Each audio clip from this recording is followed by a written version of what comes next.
Hello, friends. East Coast Pete back with you on Midrock Crisis. We're going to save some rock today and talk about Twisted Sister. Not my favorite band, no. Not the way they look, not my thing, not the way they sound, but I have to respect what they did. They began in Hohokus, New Jersey, and later moved to Long Island. For 20 years, they were referred to as clown rock. That's also, they were known as the best band in the tri-state area, and that's New Jersey, New York, and Connecticut, if you didn't know that, where they were regulars on the club circuit. Their themes included parent versus child and criticism of educational institutions, stuff like that. Twisted Sister emerged from the glam era, which included David Bowie, T-Rex, and the New York Dolls. It started as Silver Star. John Siegel, also known as J.J. French, was asked to join glitter band Silver Star. Mel Anderson, also known as Mel Star, was the drummer.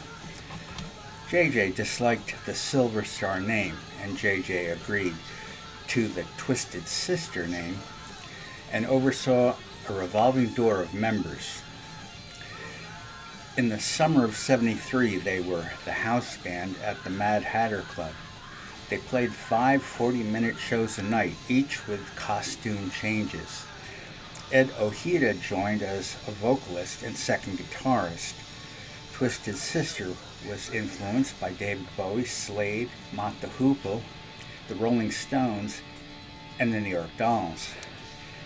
In early '76, JJ was told to learn some Led Zeppelin music to keep the band current, but this is when Dee Snider joined as lead vocalist. He was most recently been in the band Peacock and another one, Heathen. Tony Petrie was hired on drums to give the band a heavier sound. The influences for Twisted Sister had now altered to Black Sabbath, Zeppelin, Slade, and Alice Cooper. Popularity soared as JJ and Dee began conversing with the audience between songs, often about current affairs. Demos were recorded, and the Sweet Jane Gong Show and Death to Disco stage routines became legendary. Fan club SMFFOTS, aka Sick Motherfuckers, fans of Twisted Sister. It was shortened, thankfully, to SMF. Twisted Sister sold out the New York Palladium without a record contract or any radio play. The drinking age was switched from 18 to 21, effectively killing the club scene. 79 to 82 saw more lineup changes and the opening of a t-shirt recording company. The lineup was now Dee Snider, J.J. French, Eddie Ojeda, Mark Mendoza, and A.J. Perra. This lineup was responsible for the albums to come. Twisted Sister left New York to find a new label in the United Kingdom. In '82, the Rough Cuts EP was released. Also in '82, Under the Blade, the LP produced by Pete Way of UFO. The album became an underground hit in the UK. Brutal and rough around the edges, Twisted Sister called the clown heir apparent to Alice Cooper. What you don't know sure can hurt you. Bad Boys of Rock and Roll and I'll Never Grow Up now were some of the songs.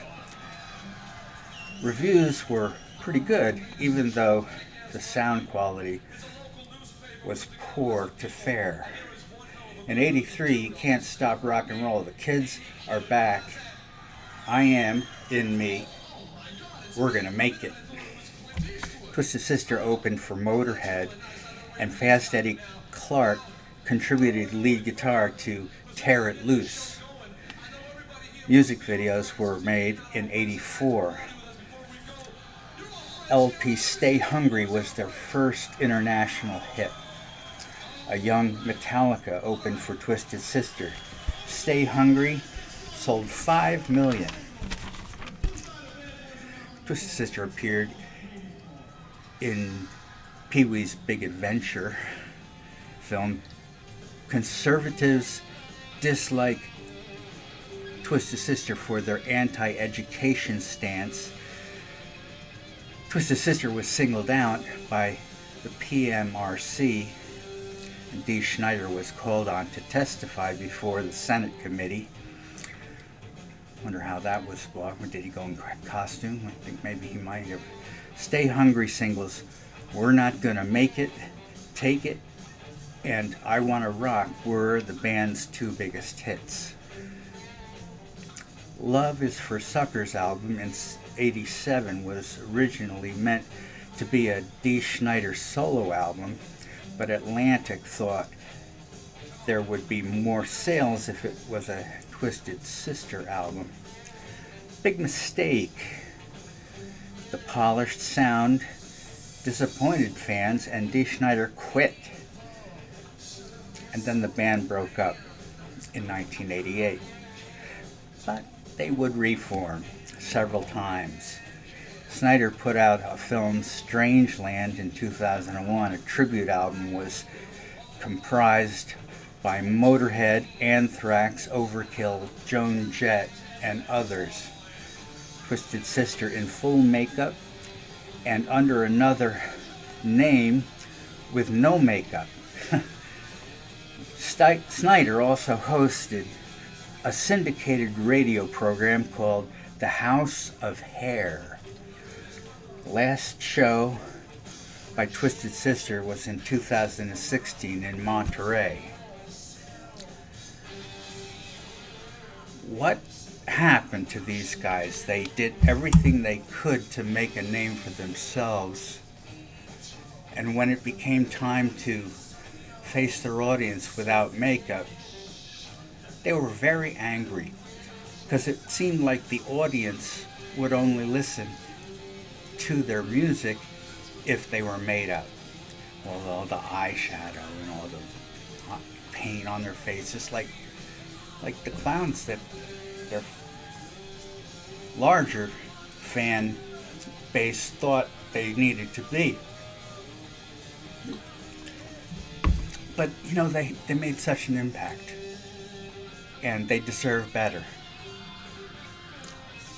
And they certainly put out a lot of energy and did a lot of great shows and kept a lot of people happy while doing it. So, Twisted Sister, they earned a place in the rock hierarchy, and certainly a place on Midrock Crisis. If you all agree with me,